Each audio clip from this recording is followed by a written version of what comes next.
I'm going to welcome Ray Williams into the hall here and also online as well. Now, Ray is in Toronto, and he is somebody who has been looking at some of the challenges that Black men and women face and has come up with some ways of gathering people together to try to find those kinds of solutions. He is the co-founder and the chair of the Black Opportunity Fund, and he is working to overcome the impact of anti-Black racism in Canada. And let's see, do we have Ray up there? We're going to be going around it. Hey, Ray, how are you? Not too bad, and good afternoon to you. Where are you right now? I'm actually in downtown Toronto. Ah, good for you. You're in one of those towers that's awfully quiet these days, right? Well, actually, you say that, and I noted today that there were actual queues in the food court, and there are many more places open in the food court. So there is a sense of normality that's returning. Oh, wouldn't that be nice? Listen, we've just heard some really interesting sort of demographic analysis of, and I hope you were able to listen in on it.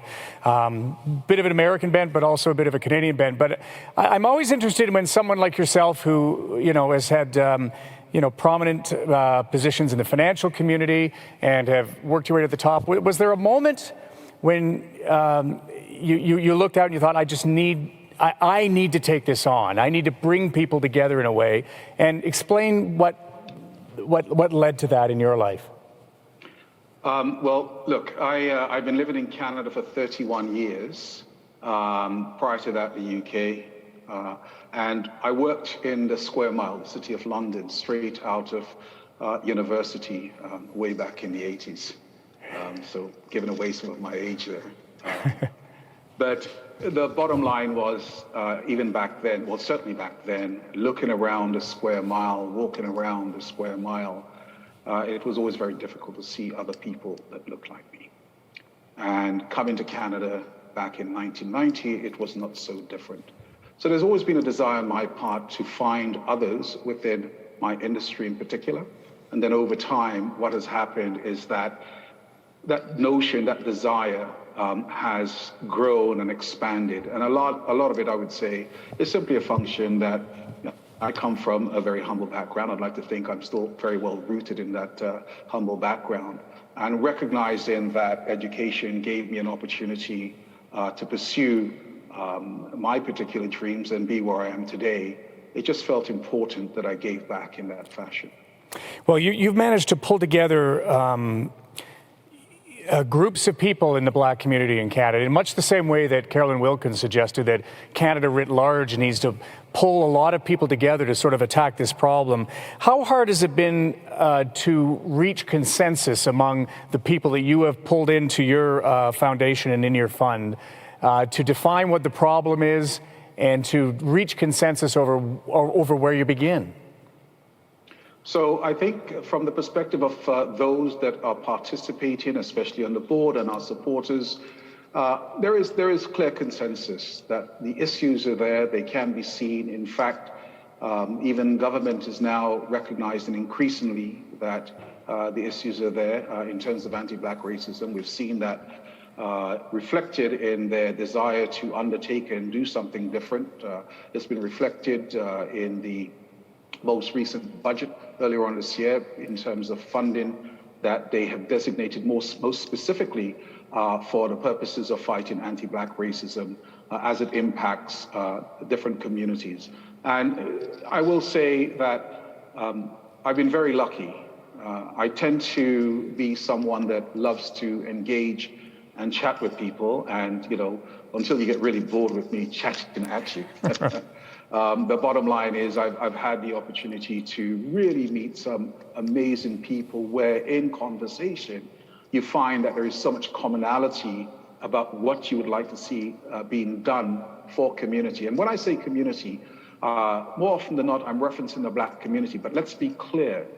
The bottom line is that if we're able to lift the Black community, if we're able to increase both social and economic empowerment, that is to the benefit of all of Canada.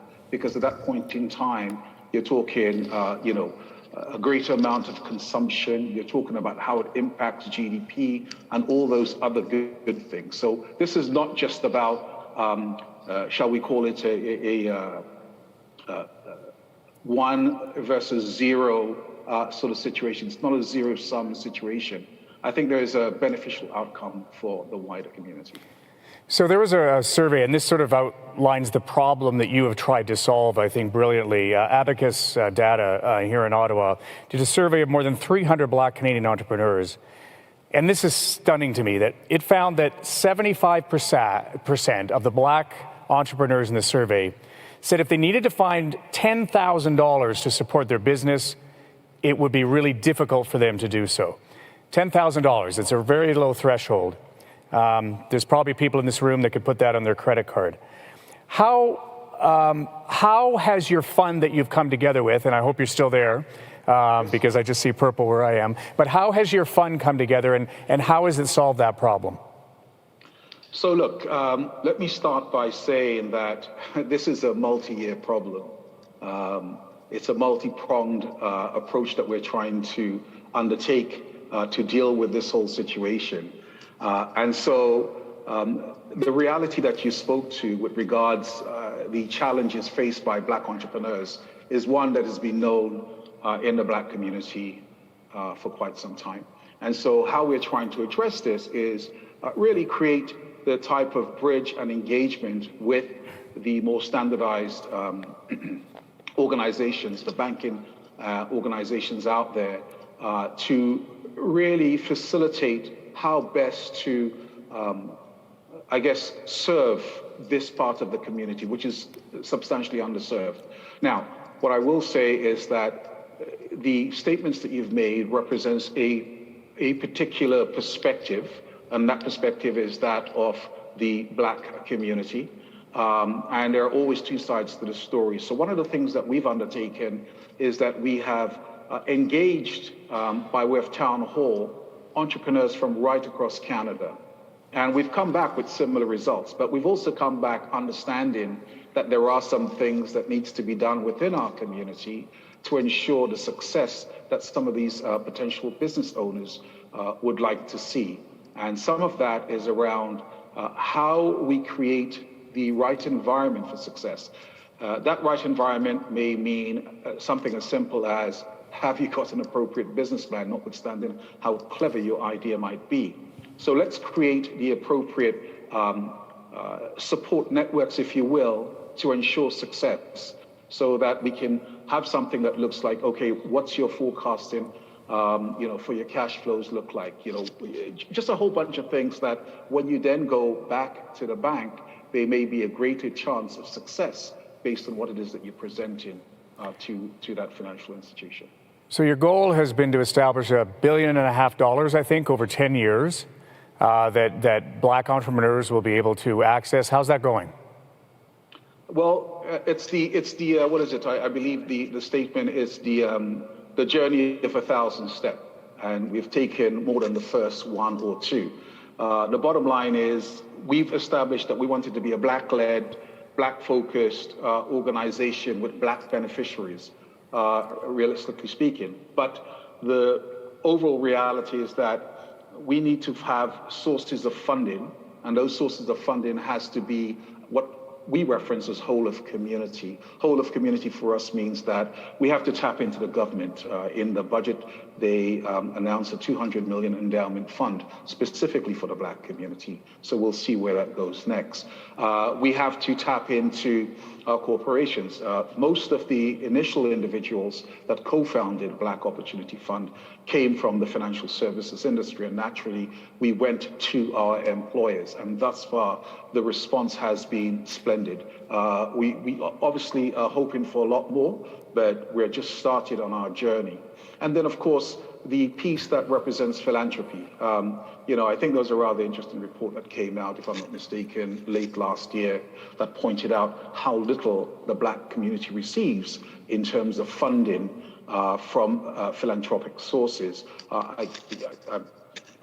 I'm just hoping I'm quoting this correctly, but I think it was something along the lines of, for every dollar raised, less than 30 cents in that dollar would go to the Black community. And all it basically points to is things I think that we know already, which is that when you look at fundraising, it is in fact the large hospitals and the universities and the like that get the majority of the funding. Nothing wrong with that whatsoever. But what it means is that severely underserved communities become even more so. And so we need a new approach to things. We need a new paradigm. We need a shift in how not only community organizations, but businesses, especially from the Black community, might be funded going forward. And this is what we're about. So what shift would make your dream possible? Well, look, we're very aspirational and we're dreaming big, but we're dreaming big with a plan. And that plan is one that we are executing slowly with some amazingly capable people, not only on our board, but in terms of our supporters. And we have to sell much of, the concept that we are pushing here. So what would I love to see? I'd love to see, with all the conversations going on around ESG, and in particular the S in ESG. So I'm talking here about social and sustainability, because what we think is important for Black Opportunity Fund is to create something that is long-term and sustainable. And by sustainable, I mean that we end up being self-funding, hence the very large sum that we've set out as what is appropriate, that we believe will make sense. So we've already had some really amazing organizations step to the plate and support us. I would like to see a huge gift along the way as we start engaging a variety of players that might have the capability to do that, because that would allow us to really get going substantially more quickly. And I referenced the S in ESG because I know there's any number of situations where you have issuance taking place that will support some of these efforts. So we'll have to see in our conversations how we're able to engage the right organization about creating that kind of outcome. That's what I'd like to see. So of the $1.5 billion that you hope to obtain over time, how much is available to you now, and how frustrated are you at how little that probably is? Well, it's small, but it's been some major steps. Look, let me step back and point out that we got going as an organization summer of last year. So you're looking at July 2020.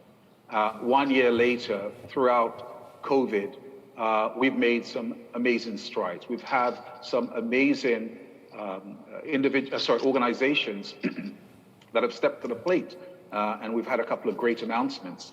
And when you're looking to undertake something of this nature, you have to recognize it is the journey of 1,000 steps, and we're in the initial stages. What can I tell you? That's just part of the reality, but it does not stop us from being aspirational and feeling that we have an ability to succeed in what we're undertaking here. All right, Ray, thank you, and best of luck. That's a very innovative approach to a very deep and wide problem, and we thank you very much for joining us from Toronto. I appreciate the time, and thank you very much, and thank you to the audience as well.